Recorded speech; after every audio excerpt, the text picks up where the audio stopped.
네, 여러분 평안하십니까? 요한복음 강의 18번째 시간입니다. 이 시간에는 요한복음 15장 1절부터 16장 4절까지의 말씀을 함께 살펴보도록 하겠습니다. 우리 잘 아시는 이제 예수님의 비유가 이제 등장하는데요. 요 비유는 앞에서부터 계속 말씀드렸듯이 열매 맺음과 세상의 핍박이라고 하는 섹션으로 정리할 수 있습니다. 요렇게 있습니다.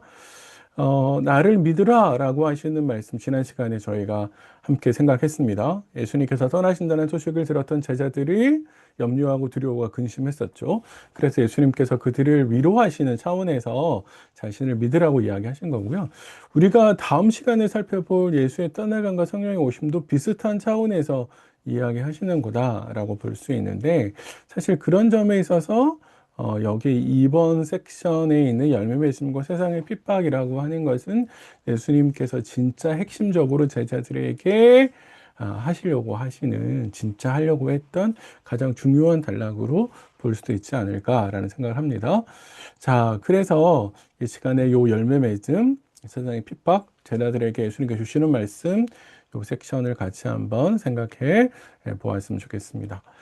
네, 요 15장 1절부터 16장 24절까지 전체가 이제 크게 세 단락으로 이루어져 있을 텐데요. 성격적으로 따지면 요 두 개가 좀 더 가까워요. 예수님께서 서로 사랑하라라고, 그리고 서로 사랑하는 게 열매를 맺는 거다라고 이야기하시는데, 그때 서로 사랑하면, 제자가 서로 사랑하면 세상이 어떻게 반응할 거냐? 그건 세상이 박해할 거다라고 이야기해서 세상의 박해에 대해서 이야기하고 있고요.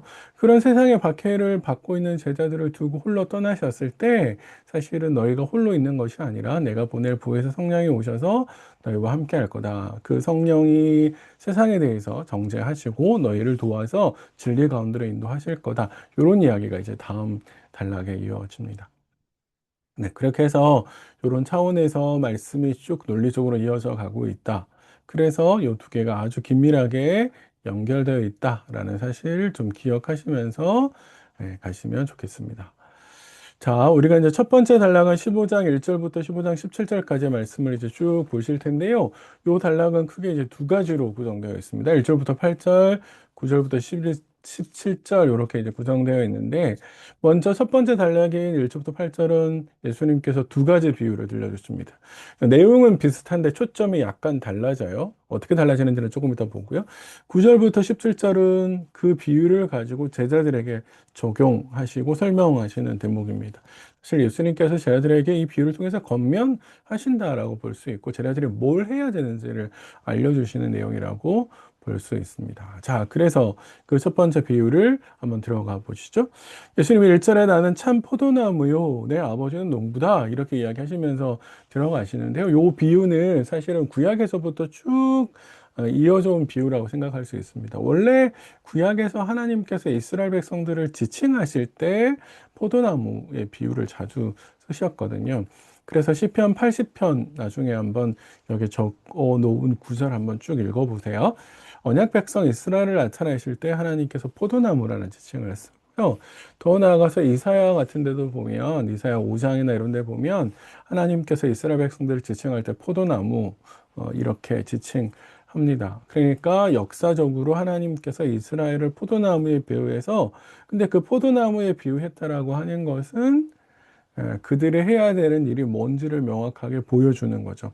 포도나무는 사실은 목재로 쓰기가 어렵잖아요. 열매가 없으면 사실은 용도가 별로 쓸 게 없기 때문에, 그래서 사실은 포도나무는 열매가 되게 중요한데, 그런데 그 이스라엘의 역사 속에서 보면 하나님께서 요구하시는 포도나무의 열매를 잘 맺지 못했죠. 네, 실패했습니다. 자, 그래서 이런 배경에서 예수님께서 이야기하신, 원래 포도나무였던 이스라엘이 실패했다? 네, 이런 배경을 가지고 일절의 말씀을 읽어보면 예수님께서 뭐라고 이야기하냐면, 나는 그냥 포도나무가 아니라 진짜 포도나무다, 이렇게 이야기를 하고 있는 것이죠. 실패한 이스라엘이 아니라 성공하는 그런 이스라엘이다, 이렇게 이야기를 하시는데, 이걸 좀 이런 차원에서 쉽게 생각해 보시면, 이스라엘 백성들은 광야에서 시험을 받았을 때 어떻게 하셨어요? 그들이 시험에서 실패했죠. 근데 예수님은 40일 금식하시고 사탄의 세 가지 시험에 대해서 똑같이 시험을 받지만 어떻게 하세요? 성공하시죠. 그래서 예수님은 참 이스라엘이라고 이야기할 수 있고 참 이스라엘 백성들을 인도하시는 분. 그래서 진짜 새 출애굽을 일으키시는 분. 이렇게 복음서가 전제하거든요. 이게 이제 1세기 신학에서 1세기 당시 교회가 가지고 있었던 신학의 하나의 생각이었어요. 여기 똑같이 이야기하는데 사실은 이스라엘 백성들은 포도나무로서 열매 맺는 걸 실패했지만 그러나 진짜 이스라엘을 일으키시는 예수 그리스도는 포도나무로서 열매를 진짜로 맺게 하신다라는 것이죠. 그래서 여기에서 예수님과 함께 그 예수님 안에서 연대되어 있는 모든 사람들이 다 참 이스라엘로 연합해서 가는 거죠. 그래서 참 포도나무는 예수님이고, 그리고 예수님이 지금 비유에서 이야기하시듯이 내 안에 붙어 있어 열매를 맺을 수 있어 라고 이야기하니까 이스라엘처럼 배교한 백성이 아니라 예수님과 하나 되어 있는 모든 사람들이 참 포도나무의 일원으로 어떻게 해요? 네, 관여하는 것이죠. 자, 그래서 참 포도나무다라고 예수님께서 이야기하신 게 이렇게 있고요. 그 바로 다음에는 예수님께서 뭐라고 했냐면 농부이신 아버지를 소개하죠. 내 아버지는 뭐다? 농부다. 이렇게 이야기하십니다. 음, 그래서 농부가 포도나무에게 하는 일이 뭐냐면 가지치기를 하죠. 네, 열매 맺는 가지에 가지치기를 합니다. 그리고 죽은 가지들은 솎아내요. 어, 아버지인 농부가 이렇게 하는 이유는 뭐냐면 나무로 하여금 보다 더 열매를 잘 맺게 하기 위함이죠. 실제로 포도나무 그 농장이나 이런 데 가시면 사실은 가지가 엄청 많이 열리거든요. 그런데 모든 가지를 다 살려두지 않습니다. 농부가. 어떻게 하냐면 선택해서 잘라요. 왜 그렇게 하냐면 그래야만 영양분을 가지가 더 잘 빨아들여서 훨씬 더 높은 좋은 질적인, 말이 좀 이상하네요. 질적으로 아주 좋은 열매를 맺게 만들 수 있는 거거든요. 그래서 아버지가 그런 역할을 한다라고 하는 게 이제 2절에서 농부가 하는 역할들을 이제 이렇게 설명해 주고 있습니다. 자, 그래서 살아있는 가지와 죽은 가지를 구별하면서 농부가 죽은 가지를 잘라내고 살아있는 가지는 더 많은 열매를 맺게 하는 거죠. 그러니까 말씀드린 대로 이 모든 것에 사실은 가지를 잘라내는 거는 고통스러울 수 있죠. 포도나무의 입장에서 보면. 그러나 목표는 뭐냐면 더 좋은 열매를 맺게 하기 위함이다. 히브리서 12장 10절을 한번 나중에 찾아보십시오. 하나님께서 당신의 백성들을 인도해 가실 때 고통 혹은 고난, 징계가 필수적이다라는 이야기로 히브리서 기자가 우리에게 이야기해 주고 있습니다. 자, 그래서 이런 비유를 통해서 실제적으로 필요한 건 제자들에게 어떤 의미를 줄 건가라고 하는 건데요. 그래서 예수님께서 이제 제자들에게 적용합니다. 너희는 내가 일러준 말로 이미 깨끗하여졌으니 사실은 말씀을 통해서 하나님의 구원 안으로 들어오고 하나님의 구원이 그들 안에서 시작되어서 결과론적으로 예수님과 연합되어지고 예수의 말씀을 들을 수 있는 그 말씀을 실천할 수 있는 상황이 되었다. 이렇게 이야기하시면서 그래서 뭐라고요? 열매를 맺어라 이렇게 이야기하는 거죠. 자, 그런데 그냥 열매를 맺으라는 이야기를 하는 게 않고 관계적인 측면을 굉장히 강조하잖아요. 내 안에 거하라, 나도 너희 안에 거하리라. 내가 누구예요? 예수님이고 예수님 뭐라고 이야기하셨어요? 포도나무라고 이야기하셨죠? 너희는 가지다 이렇게 이야기하셨어요. 가지가 열매를 맺으려면 당연히 나무에 붙어 있을 수밖에 없죠. 그래서 나무가 공급해 올리는 수분과 영양분을 빨아들여서 열매를 맺을 수밖에 없습니다. 자, 그러니까 절대적으로 가지는 나무에 붙어 있어야만 열매를 맺을 수 있다는 거죠. 그러면은 제자들이 앞으로 열매를 맺어 갈 건데 예수님하고 떠나서는 열매를 맺을 수 없다라고 하는 것이죠. 불가능합니다. 그래서 가지의 생명은 포도나무 안에 있어요. 그래서 포도나무에게 진정으로 붙어 있어야만 열매를 맺을 수 있다라고 하는 것이죠. 그러니까 그런 면에 있어서 이 첫 번째 비유는 예수님에게 향한 절대적인 노선을 굉장히 강조하는 그런 비유다라는 것이죠.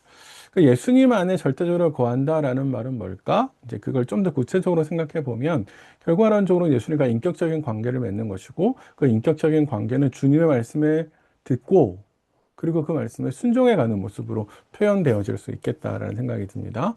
자, 그래서 요 첫 번째 비유를 이렇게 이야기하시고 난 다음에 두 번째 비유를 이야기해 주십니다. 첫 번째 비유와 두 번째 비유를 비교해 보면 첫 번째 비유는 하나님과 예수님을 딱 동시에 등장해서 하나님은 농부였고 예수님은 포도나무다. 이런 관계 속에서 가지치기를 하는 아버지의 모습을 보면서 절대적으로 나무에 붙어 있어야 돼. 이런 이야기를 했다면 두 번째 비유는 예수님과 제자가 등장해요. 하나님은 등장하지 않아요. 자, 그러면서 그 첫 번째 관계적인 측면을 강조했다면 두 번째는 결과적인 측면을 강조해서 그럴 때 어떻게 되는 거냐? 열매를 많이 맺게 될 거다라고 이야기하는 것이죠. 그래서 그 열매다라고 하는 것은 결국 뭐냐면 신자의 모든 삶이 만들어내는 결과물이죠. 네. 그러니까 우리가 일상에서 신앙생활 하면서 내가 거하고 만나고 어떤 사람들을 만나면서 이야기하고 어떤 일을 결정하고 판단하면서 내 삶의 일상이 이루어지잖아요. 그 일상에서 만들어내는 모든 결과물들을 사실 열매라고 이야기하고 그런 열매들은 어떤 모습으로 되느냐면 선한 모습으로 그러니까 이기적이고 욕망적이고 자기 중심적인 것이 아니라 이타적으로 다른 사람들을 위해서 함께 잘 살 수 있는 모습으로 다른 사람들을 위하는 모습으로 위로하는 모습으로 드러나야 된다는 거죠. 근데 그러한 것들의 전제는 뭐냐면 포도나무를 의지할 때만 그러니까 주님과 인격적인 관계를 맺어서 끊임없이 주님으로부터 말씀을 공급받을 때만 이루어지는 결과물이다라고 하는 것이죠. 그러니까 여기서도 마찬가지인데 결과론적으로는 누구에게 붙어 있어야 가능하다는 거예요? 주님 안에 있어야 가능하다는 거죠. 그러니까 우리가 일상에서 내가 진짜 어떤 열심을 내야지 확신을 가지고 나는 절대 그러지 않겠다라고 이제 우리는 장담할 수 있잖아요. 우리 13장의 끝에 가서 그때 우리 베드로 이야기를 잠깐 했었는데 베드로가 아, 주님 뭐에 못 따라가요? 난 끝까지 따라갈 거예요. 이렇게 이야기를 했는데 예수님께서 야, 너 세 번 부인할 거야. 이렇게 이야기하셨잖아요. 그때 우리가 했던 이야기가 뭐냐면 의지만으로 안 된다고 말씀드렸습니다. 네, 의지만으로 안 된다. 하나님을 따라가는 일들을 의지만으로 할 수 있는 건가? 그렇지 않다라고 이야기해요. 왜냐하면 우리를 인도해 가시는 하나님의 힘이 없이는 우리 자신의 힘으로 불가능하다고 늘 성경 우리에게 이야기하거든요. 그래서 하나님의 은혜가 필요한 거고 하나님의 은혜를 통해서 가는 거죠. 그러니까 나무이신 예수님께 절대적으로 의존하지 않으면 우리는 열매를 맺을 수 없고 그 의존한다라고 하는 것은 절대적으로 주님의 말씀을 귀를 기울이고 그 주님의 말씀을 들으면서 쫓아가는 거다. 이렇게 이제 생각할 수 있습니다.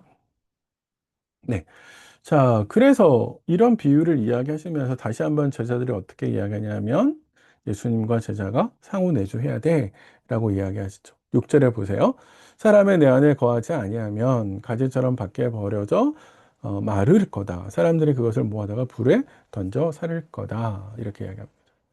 내 안에 거하지 아니하면 그러니까 철저하게 주님과 인격적인 관계를 맺지 않으면 그렇죠. 포도나무 가지가 포도나무에 붙어 있지 않고 뭘 할 수 있겠어요?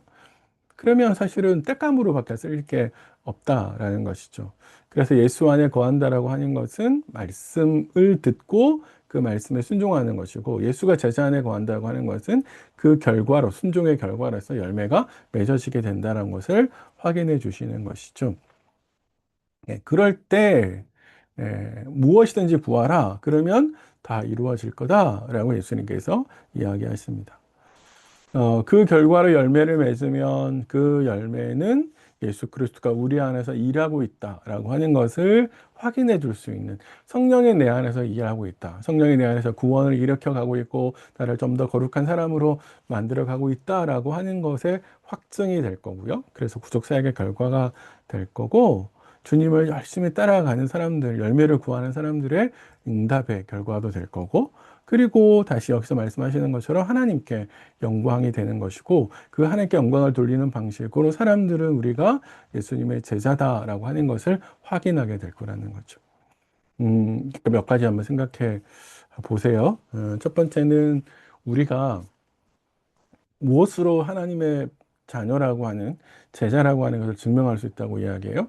그거는 주일날 아침에 교회 가는 것, 그런 걸로 이야기 안 하시잖아요. 그러니까 그게 필요 없다는 것이 아니라 그걸로 내가 하나님의 자녀라고 하는 것을 완전하게 증명 못 한다는 거죠.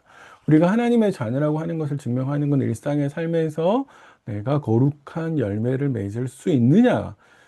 그 열매가 우리로 하여금 하나님의 자녀라고 하는 것을 증명한다라고 주님은 이렇게 분명히 많이 하시죠. 그게 세상에서 우리가 하나님의 자녀라고 하는 것에 증명하는 방식이고요. 두 번째는 그 거슬러 올라가서 하나님께 영광을 돌리는 것도 마찬가지예요. 우리가 이럴 수 있죠. 이 땅에 살면서 높은 자리에 올라가고 내가 하는 일이 정말 열심히 해서 잘 돼서 나는 하나님을 믿는 사람이에요. 그런 방식으로 우리가 하나님께 영광을 돌릴 수 있죠. 분명히 있습니다. 그러나 많은 경우에 우리가 하나님께 영광을 돌리는 방식은 사람들로 하여금 하나님을 주목하게 만드는 것인데 그 하나님을 주목하게 만드는 방식은 뭐예요? 우리가 선한 삶을 사는 거예요. 그래서 세상으로 하여금 의문을 가지게 하는 거죠. 넌 어떻게 그렇게 살아가니? 그렇게 살아갈 수 있니? 라고 궁금해하는 그게 사실은 우리가 주님을 따르는 선한 백성으로서의 삶이 아닐까. 저는 그렇게 생각합니다. 음, 네. 그래서 요 말씀 묵상해 보시면서, 진짜 어떻게 우리가 하나님께 영광을 돌리지? 우리가 어떻게 세상에서 하나님의 자녀로 내가 증명할 수 있지? 네, 이런 차원에서 좀 본문 말씀을 좀 깊이 곱씹으시면 좋겠다, 이런 생각이 드네요. 자, 그렇게 해서 이제 1절부터 8절까지의 말씀 제가 쭉 설명드렸고요. 이제 9절부터 17절까지 갈 텐데, 9절부터 17절까지가 1절부터 8절까지 어떤 논리적인 관계가 있는가? 앞에서 말씀드렸어요. 앞에서는 두 가지 비유를 말씀드렸고, 그 두 가지 비유를 통해서 제자가 주님과 어떤 관계 속에 있어야 되는 것인지, 그 관계 속에서 제자는 뭘 해야 되는 건지, 왜 그래야 되는지, 그러니까 사실은 포도나무인 가지가 포도나무에 절대적으로 의존해서 그래서 열매를 맺어야 된다라고 하는 것을 이제 이론적인 차원에서 설명드렸다면 9절부터 10절은 굉장히 구체적으로 그 열매가 뭔데? 라고 하는 것을 구체적으로 이야기하십니다. 자, 그러나 기조는 똑같아요. 철저하게 주님 안에 거해야 된다라고 하는 것입니다. 자, 그래서 처음에 시작이 뭐로 시작하냐면 예수님께서 내 사랑 안에 거하라 이렇게 이야기합니다. 구절을 보세요. 아버지께서 나를 사랑한 것 같이 나도 너희를 사랑하였으니 나의 사랑 안에 거하라 이렇게 해야죠. 하나님께서 예수님을 사랑하셨어요. 그리고 예수님은 다시 제자들을 사랑하셨어요. 그러면 우리도 누군가를 향해 사랑을 표현해야죠. 주님이 지금 9절에서 내 사랑 안에 거하라 이렇게 이야기하셨는데 내 사랑 안에 거하는 방식은 우리로 누구를 향해서 사랑하는 거가 되어야 되겠죠. 논리적으로 보면 하나님이 주님을 사랑했고 주님은 우리를 사랑했고 그래서 너희는 내 사랑 안에 거해 라고 이야기하시면 그 결과론적으로 추론해 보면 우리는 누군가를 사랑해야 되는데 이렇게 추론하는 거죠. 그거를 예수님께서 뭐라고 이야기하시냐면 계명을 지켜라라는 것으로 먼저 표현하시고 그 계명이 뭐냐라고 하면 사랑하는 거다 이렇게 가십니다. 그래서 내 사랑 안에 거해라고 이야기하시면서 내 사랑 안에 거하는 건 어떻게 하는 건데요? 그거는 계명을 지키는 거야. 그렇게 이야기하시는 것이죠. 그래서 어떤 계명인데요? 예수님께서 보여주신 사랑의 본을 따라서 다른 사람들을 사랑하는 거다. 이제 이렇게 이야기하고 그런 사랑을 통해서 기쁨이 충만하게 될 거다라고 이야기하십니다. 자, 그래서 보세요. 사고의 흐름이, 예수님의 말씀의 흐름이 12절부터 16절에 어떻게 흘러가는지를 쭉 한번 추론해 보면 내 사랑 안에 거하라 그랬죠? 말씀드렸습니다. 근데 내 사랑 안에 구하는 건 뭔데요? 내 계명을 지키는 거야. 그러면 계명은 뭔데요? 서로 사랑하는 거야. 이렇게 이야기하는 거죠. 자, 그러니까 하나님께서 주님을 사랑하셨고 주님은 우리를 사랑하셨고 그러면 우리는 누구를 향해요? 서로를 사랑해야죠. 그것이 결과론적으로 예수님의 사랑 안에 거하는 방식인 거죠. 이거 원리는 앞에서부터 똑같아요. 그러니까 주님과 인격적인 관계 절대적으로 의존해야 돼. 이렇게 이야기하셨는데 절대적으로 의존한다는 건 뭐예요? 그 주님의 말씀에 귀를 기울이고 주님 말씀의 계명을 지키는 것이죠. 똑같은 것을 사랑으로 표현했고 적용점이라는 점에서 사랑이라는 말로 표현을 하신 거죠. 서로 사랑을 통해서 누군가 형제를 사랑하는 걸 통해서 주님의 사랑 안에 내가 거하게 되는 거다. 이렇게 이야기해 주십니다. 음, 이제 우리 시대의 사랑이라고 하는 게 너무 흔해서 사실은 그 세계에 굉장히 퇴색돼 버린 그런 면이 없지 않아 있긴 하지만, 그러나 진짜 사랑이라고 하는 것이 너무너무 중요하죠. 복음을 깨닫고 복음이 요구하는 삶을 살게 되면 그건 한마디로 말하면 사랑이거든요. 네, 사랑입니다. 바울이 로마서 같은 데서 11장까지 복음을 쫙 설명하고 난 다음에 12장부터 적용하는데 굉장히 중요한 축으로 등장하는 게 사랑이에요. 그래서 그 사랑이 일상의 모습에서 때로는 다양한 모습으로 드러날 수 있죠. 음. 그러니까 그런 차원에서 예수님께서 말씀하신 사랑을 우리는 가볍게 보시면 안 될 것 같아요. 또 이제 적용하는 차원에서 보면 사실 사랑하는 게 쉽지는 않죠. 쉽지 않습니다. 예수님께서 앞에서 서로 사랑의 본을 보여 내가 새 계명을 너에게 주노니 서로 사랑하라 이렇게 이야기하긴 하셨는데 사실 서로 사랑하는 게 진짜 쉽지 않습니다. 그러니까 이게 왜 그러냐면 나를 사랑해 주는 사람을 사랑하는 건 좋죠. 이건 어렵지 않죠. 나를 너무 좋아해 주니까. 그러나 나와 껄끄럽고 나와 불편한 관계 있는 사람 어렵죠. 그런데 더 나아가서 나와 원수 관계에 있는 사람을 사랑한다? 그건 너무너무 어렵습니다. 자, 그런데 주님이 우리의 이런 생각에 대해서 도전하시는 것처럼 말씀하시는데 그건 뭐냐면 친구를 위한 사랑이라는 거죠. 희생하는 거다. 이렇게 이야기하시는데 친구를 위해서 자신을 희생하는 그런 사랑보다 고귀한 사랑이 어디 있겠냐. 예수님께서 이렇게 이야기하시죠. 그러면서 제자가 서로를 위해서, 친구를 위해서 예수님의 사랑을 기억하면서 어떻게 하라고요? 자기 목숨을 버릴 것만큼 사랑해야 돼. 라고 이야기해요. 그래서 너희가 내 친구다. 이렇게 이야기해서 내가 너희를 위해서 목숨을 버리지 않냐. 이렇게 해서 본을 보여주고 계신 것이죠. 그래서 종에서 친구가 된 너희, 계명을 순종하는 너희를 위해서 내가 목숨을 버리지라고 이야기를 하시죠. 다만 예수님께서 제자들을 친구라고 부르시면서 그들을 높여 주시지만 그러나 주도권은 여전히 예수님에게 있다라고 하는 것을 상기시켜 줍니다. 그러니까 너희가 나를 택한 것이 아니라 내가 너희를 택했어. 예수님께서 이렇게 이야기하시잖아요. 이제 이게 고대 세계에서 제자가 있는데 요 제자가 선생님한테 여러 선생님들이 계셨을 거 아니에요? 근데 주도권은 고대 세계에서는 제자가 선생님을 선택해요. 나는 저기 선생님한테 배우겠습니다. 이렇게 선택하죠. 그런데 예수님은 어떻게 하셨어요? 반대로 예수님은 제자들을 선택했죠. 그러니까 예수님의 신적인 권위와 주도권이 예수님께 있다라는 것이고 이런 것들 때문에 택함 받았다라고 하는 것이지 그것이 마치 자신의 뭐라 그럴까요?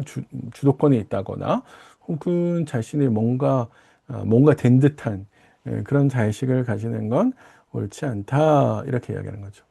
더 중요한 것은 선택받았다라고 하는 것이 우리로 하여금 뭔가 남에게 의시되는 그런 요소가 아니라 왜 하나님께서 주님께서 우리를 선택하셨냐 그걸 보는 게 더 중요하다라는 겁니다. 그래서 16절에 예수님께서 선택했지 그런데 그 선택에 의도가 있어 라고 이야기하시죠.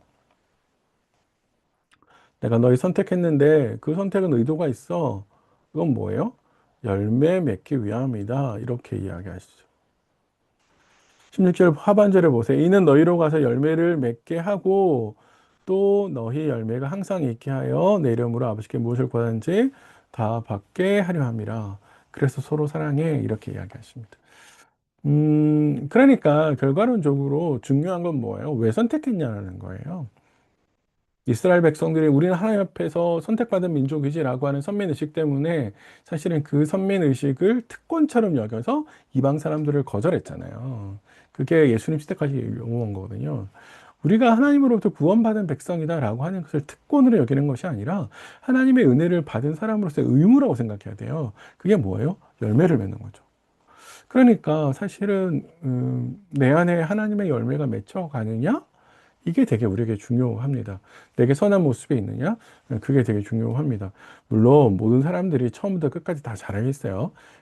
이게 시간이 흘러가면서 우리의 신앙이 이렇게 가야죠. 방향성을 가지고.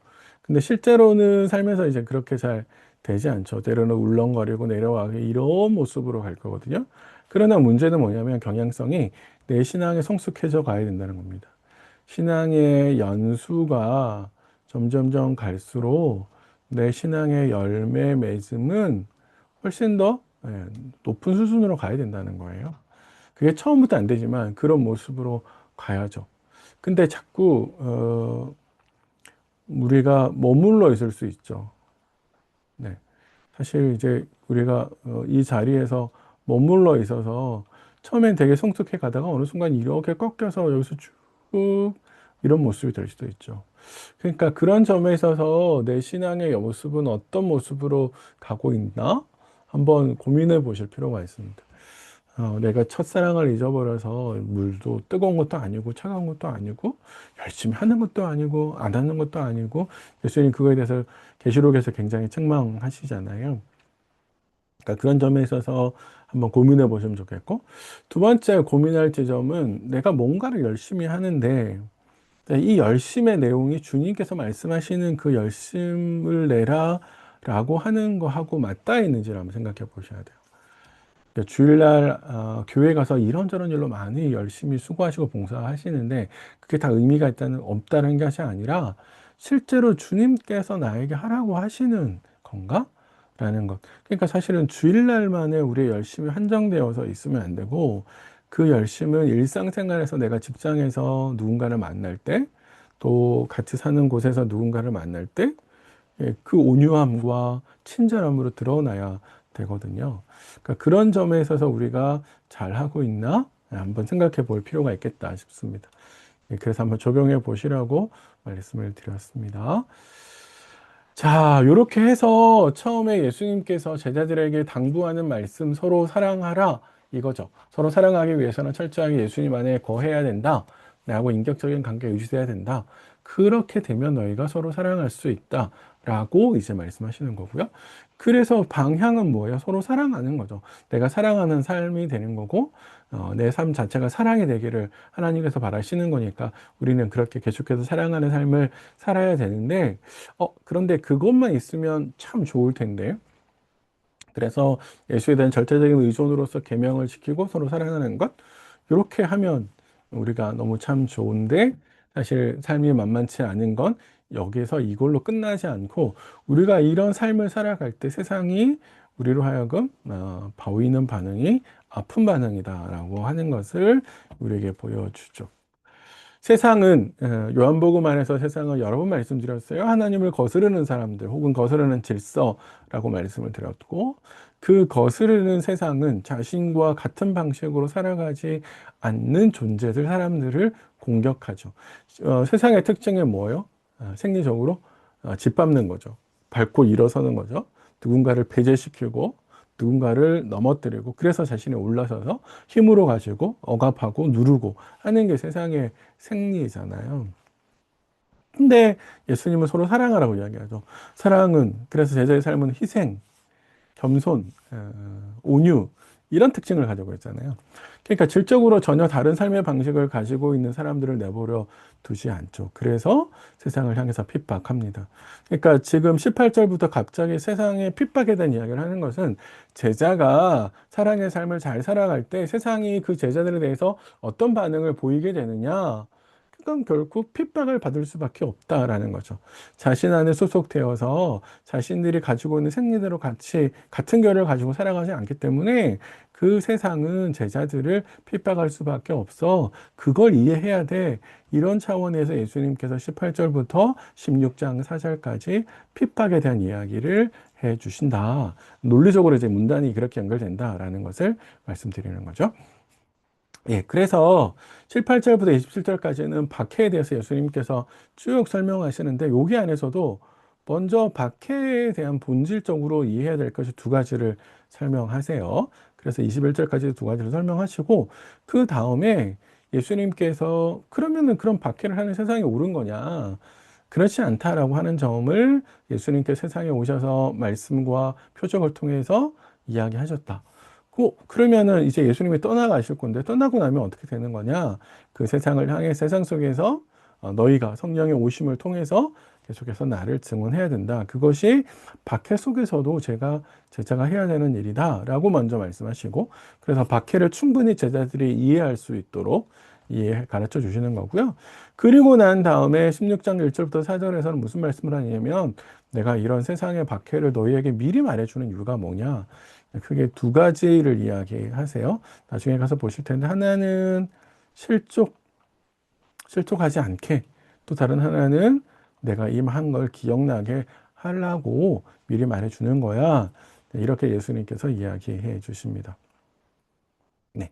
그렇게 해서 이제 16장 4절까지 논리적으로 이렇게 구성되어 있다라는 걸 좀 기억하시면서 이제 문단 안으로 하나씩 이제 좀 들어가 보겠습니다. 네. 자, 18절부터 21절, 아까 말씀드렸어요. 박해에 대해서 먼저 이해할 것이 있다. 이렇게 이야기했을 때 예수님께서 먼저 이렇게 이야기하시죠. 세상이 너희를 미워하면 너희보다 먼저 나를 미워한 줄 알라. 이것이 어디서부터 시작되는 거냐? 결국 나에게서부터 시작된다라고 이야기합니다. 왜 그러면은 세상에 예수를 먼저 핍박하기 시작했냐라고 하면 예수님이 오셔서 세상에 하고 있는 말과 그들의 행동에 대해서 악하다라고 증언했기 때문이다. 이렇게 이야기했죠.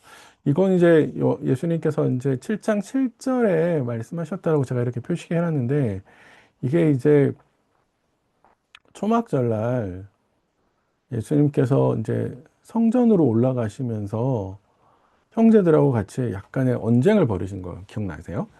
그때 형제들이 빨리 올라가라고 이야기했는데 나는 내 때가 있어 라고 너희 때는 항상 준비되어 있어 이렇게 얘기하시면서 형제들은 세상에 속해 있고 예수님은 하나님 나라에 속해 있다고 그래서 질적으로 달라서 세상이 나를 공격하는 건데 내가 늘 거기를 악하다라고 말했기 때문에 세상이 나를 핍박해 이제 이런 이야기를 하셨죠. 이제 요 이야기가 이렇게 되는 겁니다. 세상은 자기 사람들을 사랑하죠. 19절의 이야기입니다. 너희가 세상에 속하여 있으면 세상에 자기의 것을 사랑할 것이나 우리가 세상이 우리를 향해서 어떤 태도를 보이느냐가 사실은 내 신분증을 보여주는 거죠. 영적인 신분증을. 만약에 우리가 세상으로부터 거리감이 없고 세상에 우리를 너무 환영하고 만약에 그런다면 우리는 세상에 소속되어 있는 거죠. 그러나 세상이 우리를 껄끄러워하고 핍박하려고 하고 미워하면 그것이 역으로 우리가 하나님 나라에 소속되어 있다라고 하는 것을 알려주는 것이죠. 그래서 제자는 세상의 발을 딛고 살아가지만 하늘을 바라보면서 하늘에 소속된 사람으로 살아가는 거거든요. 그게 바로 사실은 거룩이잖아요. 거룩의 기본 의미는 구별됨이잖아요. 그러니까 세상에서 살아가지만 세상 사람들과 같지 않고 구별된 사람들. 그게 그렇게 만들어 놓은 사람들이 누구예요? 성도죠. 성도. 네, 성도가 이런 거죠. 그래서 저는 성도라는 단어를 되게 좋아해요. 음, 그래서 다른 사고의 방식을 가지고 주님을 보면서 주님이 알려주신 방식대로 살아가는 사람, 네, 네, 그런 사람들이죠. 그러니까 상대적으로 어떻게 될까요? 주님이 오셔서 주님의 말씀과 행동이 세상의 악함을 드러냈듯이 제자들도 역시 세상의 악함을 드러내고 세상의 악함을 드러내니까 세상이 어떻게 해요? 예, 지적하고 우리를 핍박할 수밖에 없다. 자, 이게 예수님께서 기본적으로 세상에 박해할 때 너희가 이해해야 될 거다. 이제 이렇게 말씀을 하신 것이죠. 예. 자, 요게 이제 첫 번째, 제자들에게서 이제 어, 핍박에 대해서 이해해야 될 거다라고 이제 이야기를 했다면 제가 한 가지 이제 슬라이드에 빼먹었는데요. 20절의 이야기 보세요. 내가 너희에게 종이 주인보다 더 크지 못하단 말을 기억하라.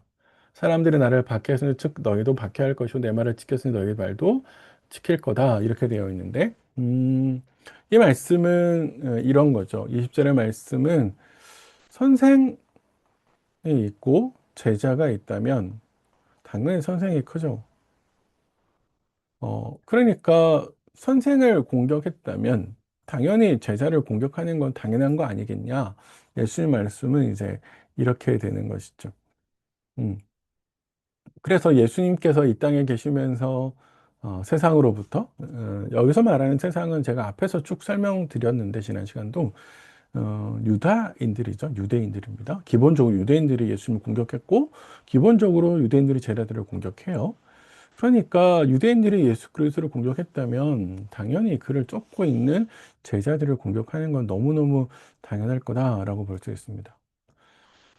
그런데 결국 이 모든 것들을 일으키는 이유가 뭐냐라고 했을 때 예수님께서 이렇게 얘기해서 하나님에 대한 무지다라고 이야기하죠.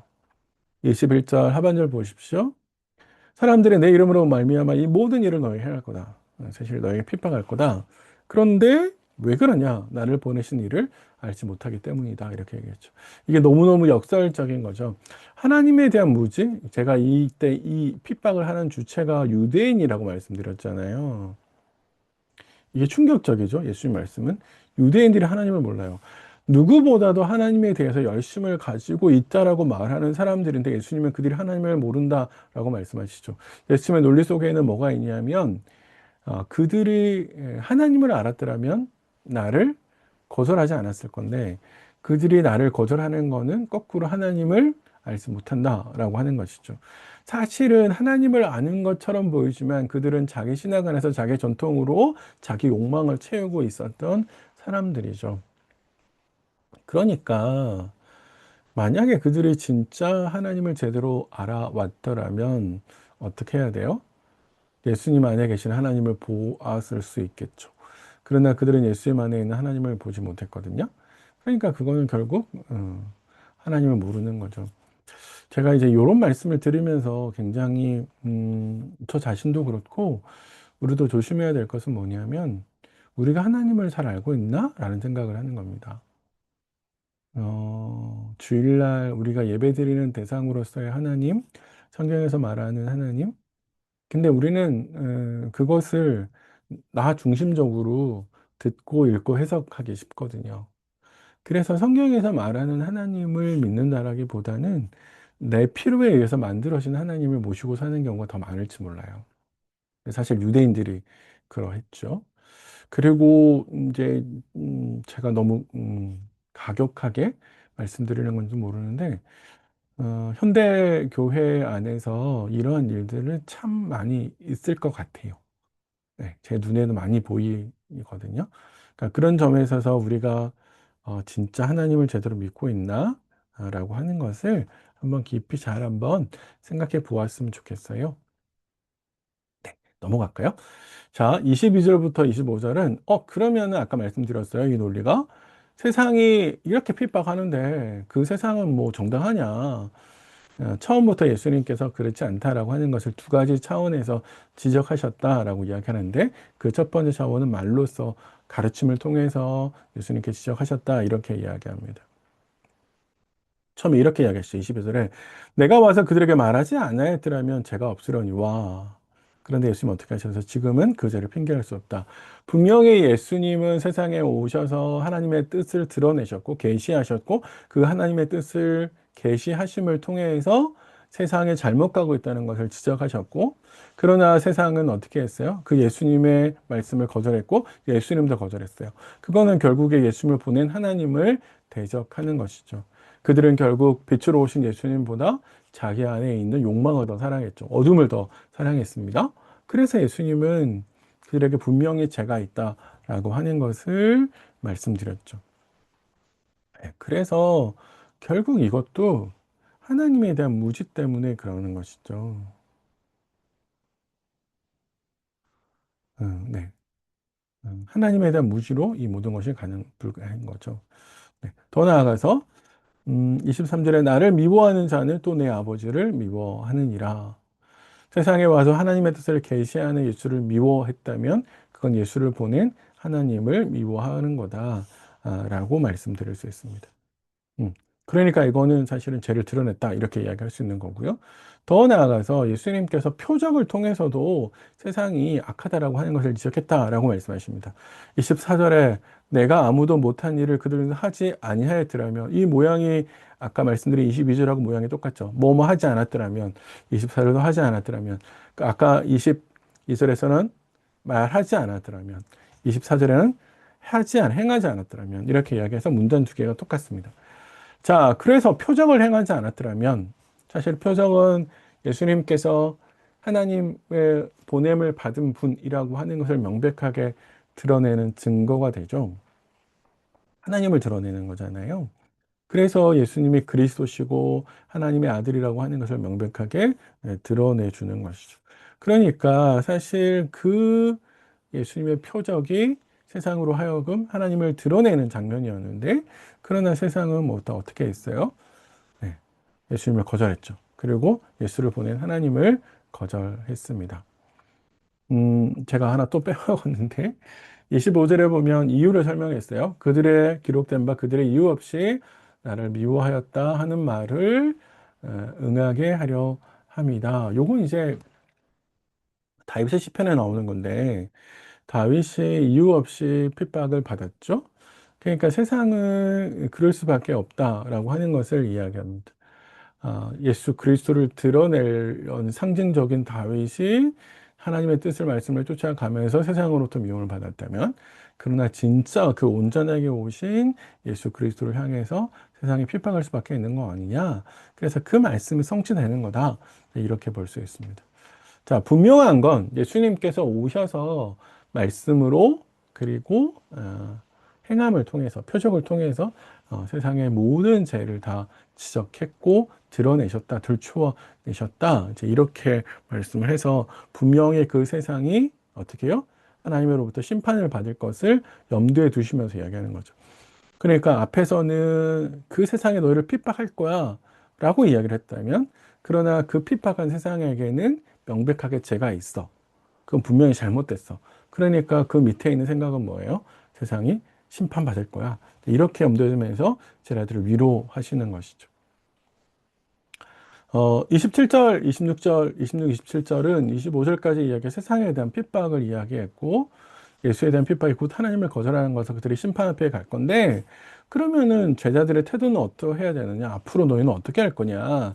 이렇게 이야기했을 때 성령이 오셔서 나를 증거할 거고, 성령이 근거하니까 너희도 어떻게 해야 되냐?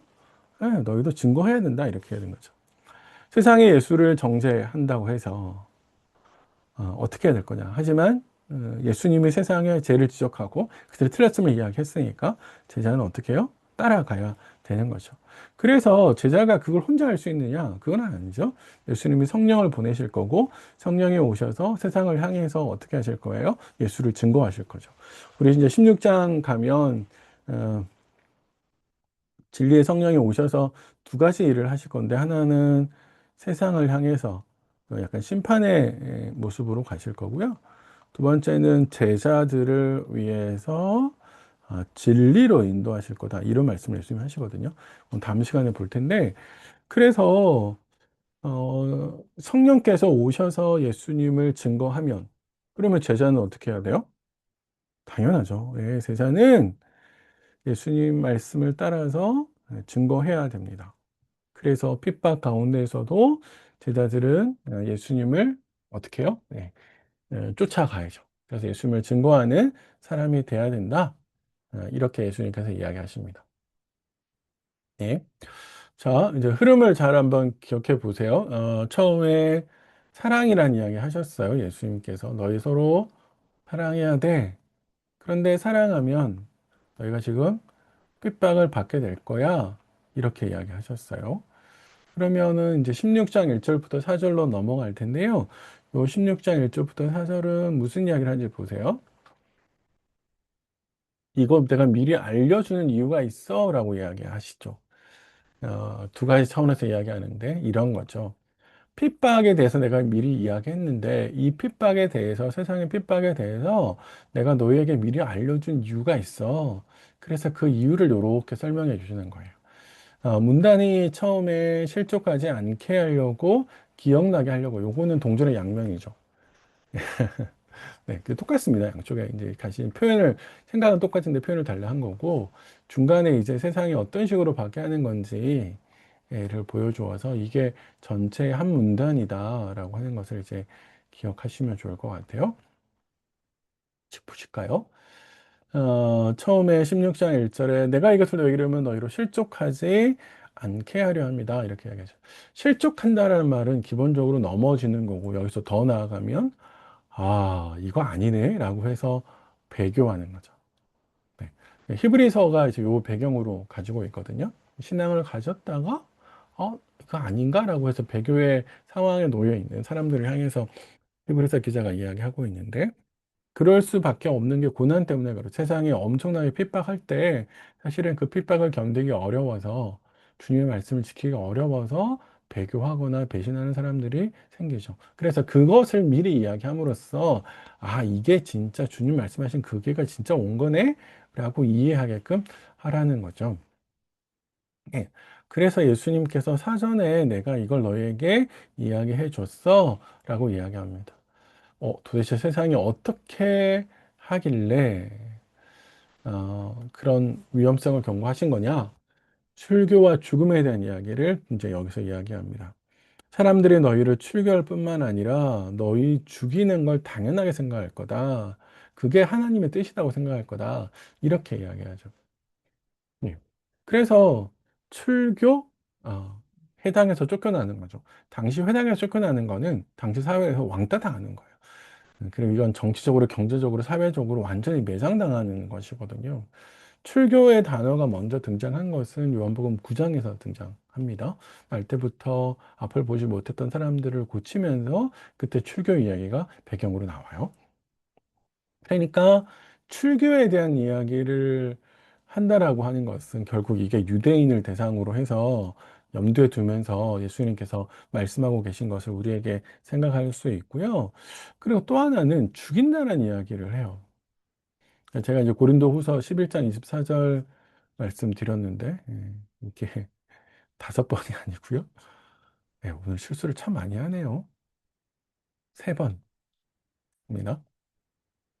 바울이 그러니까 이게 죽을 위기를 넘긴 이야기를 하고 있는 거거든요. 고린도 교회를 향해서 내가 복음을 위해서 이런 고난을 당했는데 사실은 유대인들이 죽이려고 하죠. 하나님의 뜻이다라고 생각해서. 당연히 저렇게 이단적인 사람들은 당연히 죽여야지. 예수를 쫓는 사람들은 죽여야지. 이제 유대인들이 그렇게 생각해서 바울이 자신이 유대인들에게 40에서 하나 감한매를 맞았다. 세 번이나 맞았다. 이제 이렇게 이야기합니다. 그러니까 사실 이런 위협에 있어서 닥칠 건데 그걸 견디고 참아내는 건 되게 어렵죠. 그러면 흔들릴 수 있죠. 그래서 미리 말씀해 주시는 거예요. 이렇게 가는 게 너무 당연해. 그런 고난과 핍박이 너희가 내 제자라고 하는 것을 증명하게 할 거야. 이제 이렇게 예수님께서 이야기해 주시는 것이죠. 자, 그래서 사절에 다시 한 번 더 이야기합니다. 오직 너에게 이 말을 한 것은 너희를 그때를 당하면 때가 내가 너에게 말한 이것을 기억나게 하려 함이다. 이렇게 이야기하죠. 아, 이거 아닌가 봐. 잘 돼야지. 어떻게 진짜 내가 그렇게 열심히 믿었는데 이렇게 될 수 있어? 이렇게 의심할 수 있죠. 그래서 넘어질 수 있고 배교할 수 있죠. 그래서 미리 이야기하면서 너희가 기억나게 하게 합니다. 이렇게 이야기합니다. 그래서 핍박은 의외의 일이 아니라 내가 예수를 따를 때 당연하게 일어나는 것이고 그걸 통해서 아, 이게 진짜 주님 말씀이 현실이 됐네? 그러니까 진짜 주님이 오는 거구나. 그래서 이 핍박을 이겨내야 되는 거구나. 네, 이렇게 말씀하는 것이고 또 하나는 그렇게 말씀하면서 이 모두한 것들은 다 주님 손에 통제 안에 있다라고 하는 것을 그들로 하여금 강하게 일깨우게 하시는 것이죠. 그래서 그들의 믿음을 강하게 하려는 것, 이제 그게 예수님께서 이야기하시는 겁니다. 정리해 보시면 이게 우리에게 어떤 의미가 있냐면 우리가 예수님을 잘 따라가면요. 어떤 모양이든지 간에 어떤 모습으로든지 간에 우리에게 어렵고 힘든 일들이 생길 수밖에 없어요. 근데 그 1순위가 어디냐면 교회 아닐 수도 있죠. 똑같이 하나님을 믿는다라고 말하는 유대인들이 그리스도인들을 괴롭힌 것처럼 내가 하나님의 말씀을 제대로 쫓아가면 하나님을 쫓는다라고 말하는 또 다른 그리스도인들이 나를 핍박할지도 몰라요. 그러나 그것이 내가 하나님의 말씀 안에 있다는 것의 증거가 될 수 있습니다. 다만 전제는 내가 순수하게 하나님의 뜻을 잘 쫓아가는 것, 이제 그런 모습이어야 되는 거겠죠. 자, 그래서 오늘은 크게 이제 두 가지 말씀에 초점이 맞춰져 있어요. 하나는 서로 사랑하는 것이고, 서로 사랑하면 세상으로부터 핍박을 받게 된다. 그러나 핍박은 내 사랑을 증명해 주는 것이고, 내가 예수님의 제자라고 하는 것을 증명해 주는 거다. 이제 이렇게 정리를 할 수 있겠습니다. 예. 아이고, 너무 고생 많으셨습니다. 긴 시간 동안에, 예, 사실 이제 매번 이렇게 강의를 듣는 게 쉬운 건 아닌데, 지금까지 잘 쫓아와 주셔서 되게 감사합니다. 예, 그러면 이제 다음 시간에는 16장 5절부터 33절까지 끝까지 같이 한번 살펴보겠습니다. 예, 고생 많으셨습니다.